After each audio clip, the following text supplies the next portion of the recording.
Je viens de recevoir mon dossier préparatoire pour préparer mon épreuve unique d'écriture.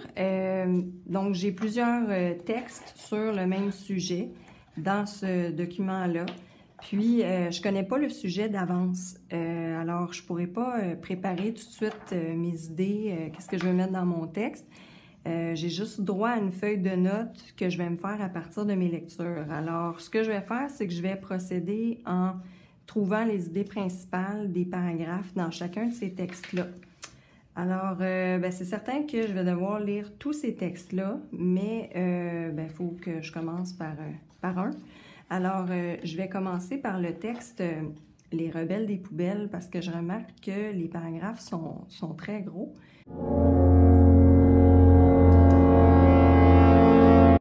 J'ai déjà observé mon cahier de préparation, donc je sais que tous les textes vont parler des déchets, mais dans chaque paragraphe, les auteurs vont essayer de mettre une idée de l'avant, puis c'est leur idée principale, puis c'est ça que je dois identifier.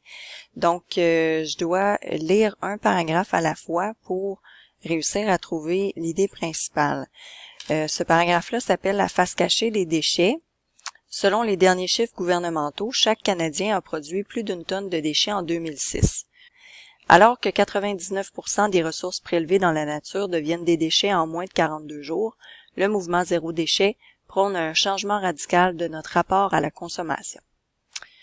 Bon, donc première chose que je dois faire, c'est regarder si l'idée principale, elle est explicite. Donc, est-ce que l'auteur utilise une phrase qui représente l'idée globale de son paragraphe? Donc, d'habitude, les auteurs, ils mettent cette idée-là soit à la fin du paragraphe pour conclure leur idée, ou bien au début du paragraphe. Puis là, ils la nomment, puis ensuite, dans le paragraphe, ils essaient de nous la démontrer, cette idée-là. Donc, je suis déjà devant la dernière phrase, alors je vais vérifier. On dit que 99% des ressources prélevées deviennent des déchets en moins de 42 jours. C'est pas vraiment ça qu'on essaie de me démontrer dans le paragraphe, qu'en 42 jours, c'est déjà devenu un déchet. Non, je pense pas que ce soit l'idée principale. Au début, on dit chaque Canadien a produit plus d'une tonne de déchets en 2006. Bon, on n'essaie pas de me démontrer que les Canadiens produisent beaucoup de déchets. C'est pas ça le but du paragraphe. Mais on m'a parlé de l'enfouissement, par exemple, qui était un problème. Puis on m'a parlé des matériaux non recyclables qui sont un problème. Puis ensuite, on me parle des animaux marins qui sont menacés par les déchets. Donc j'ai l'impression que on parle beaucoup des conséquences des déchets. À quel point c'est négatif. C'est pas la première phrase, mais peut-être que cette phrase-là ici, ce gaspillage massif a pourtant des conséquences environnementales non négligeables.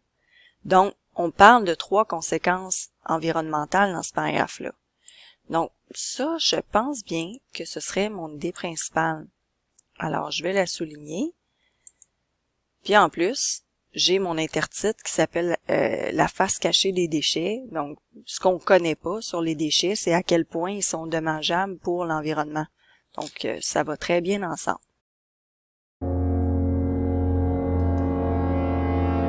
J'ai un autre paragraphe ici dont je dois trouver l'idée principale. Je vais commencer par le lire.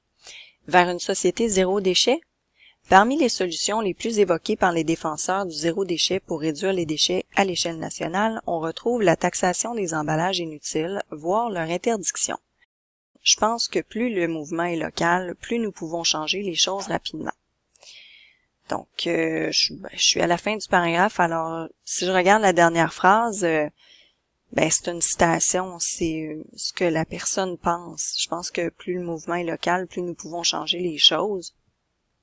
C'est pas vraiment ça qu'on essaie de me démontrer dans le paragraphe. On parle pas juste de ce qui est fait localement. Puis dans la première phrase, qu'est-ce qu'on me dit? On me dit que parmi les solutions les plus évoquées, on retrouve la taxation des emballages inutiles, voire leur interdiction. Mais on parle pas juste de ça. On parle d'autres solutions aussi. OK, ce serait peut-être ça, des solutions.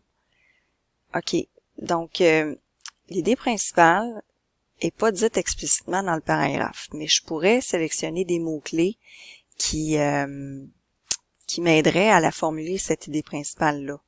Donc, j'ai des exemples. J'ai l'exemple de l'Irlande. L'Irlande, c'est l'augmentation du prix des sacs. La France, les sacs sont interdits. Puis on me donne un autre exemple, l'Italie. C'est ça leur solution. Donc, c'est des distributeurs de différents produits, puis les gens amènent leurs bouteilles réutilisables. Une autre solution, c'est des lois. Il y avait la loi, soit on paye pour utiliser, ou bien il y a des compagnies qui refusent de l'utiliser. OK, puis après ça, une autre solution, c'est revendiquer le mode de vie zéro déchet auprès des distributeurs. Donc, faire de la pression pour que ça devienne normal.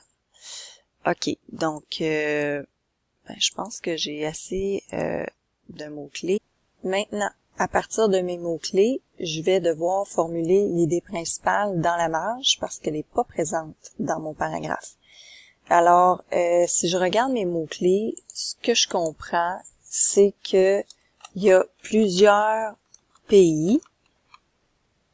On parle pas juste des pays, par exemple, là, on parle des citoyens ici, dans la fin du paragraphe. Donc, plusieurs pays et citoyens prennent des décisions pour réduire les déchets. Et ce que j'ai souligné dans mon paragraphe, ce sont tous des exemples de décisions qui ont été prises pour arriver à ce résultat.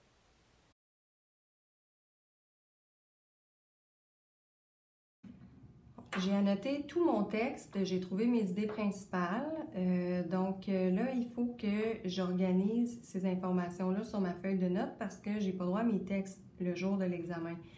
Alors, donc c'est ça, ma première idée, c'était que le mouvement Zéro déchet promeut la réduction de notre production de déchets afin de traiter le problème à sa source. Donc, OK, donc mouvement Zéro déchet. Mouvement zéro déchet. 2 points, réduire déchets et gaspillage. Puis là, il faudrait que j'ai un petit peu de détails là, avec mes idées principales pour pouvoir en parler plus facilement dans mon texte. Dans le paragraphe, là, on expliquait que le mouvement zéro déchet, il a pris naissance parce qu'on s'aperçoit que des déchets, il y en a beaucoup trop, sont trop présents, puis il y en a tous les jours, puis partout. Fait que je pourrais garder ça comme détail. Trop présent. OK. C'est chaque jour. Puis partout. Donc, ça va me donner un petit peu plus d'idées pour dans mon texte. Puis ensuite, ma deuxième idée, c'était que le gaspillage a des conséquences environnementales. Donc,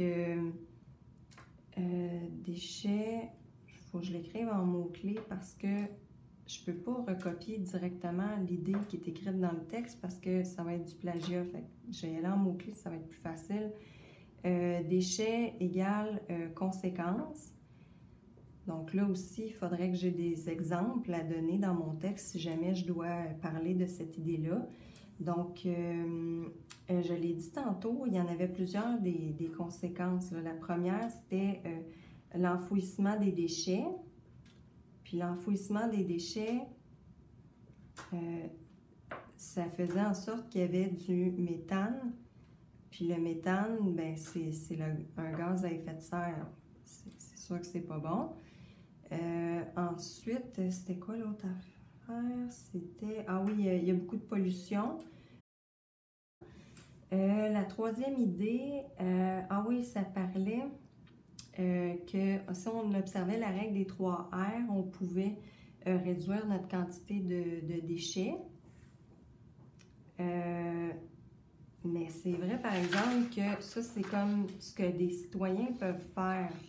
Mais ici, on parlait aussi de ce que les villes font. Peut-être je pourrais mettre les deux idées ensemble. Le texte, dans le fond, présente des solutions pour réduire les déchets. Réduire les déchets, OK. Puis, ben, il y a les efforts des citoyens. Donc, puis est-ce que j'aurais des détails à donner là-dedans? Réduire les déchets, ben, on parle de produits en vrac. Contenants réutilisables. Réutilisable. Puis, il y avait, je pense, le compost, ça. Ouais. Compost. OK, j'ai assez d'exemples comme ça. Bien, recycler, c'est correct, on sait ce que ça veut dire. Réutiliser, ça va. Puis refuser, c'était par rapport à l'emballage. Refuser des sacs, par exemple. OK? C'est fait. Puis là, j'avais dit aussi, bien, il y avait les efforts des villes. Donc, efforts des villes. Puis, ben, je les ai nommés tantôt, il y avait plusieurs exemples. Puis, ici, par exemple, Sophie a dit qu'il faut revendiquer auprès des distributeurs. Ça, par exemple, ça va dans les efforts des citoyens. Je pense que je vais rapatrier cette idée-là ici, dans les efforts des citoyens. Là, il me reste juste un paragraphe. Là, ça, je ne l'ai pas mis, cette idée-là. Ce refus du gaspillage implique en effet de nombreuses concessions. Ça disait dans le paragraphe que c'était pas toujours facile d'être zéro déchet. Ouais, ça rentre pas dans les conséquences, ça rentre pas dans les solutions, mais ça concerne les citoyens, par exemple. Peut-être que je pourrais la mettre là, mon idée. Dans le fond, les initiatives des citoyens, là, ça ici, là, OK, ça, c'est pas facile. C'est que je pourrais écrire compromis à faire. Compromis à faire. C'est difficile. OK, donc là, j'ai intégré toutes les idées de mon texte sur ma feuille de notes. J'ai fini ce texte-là.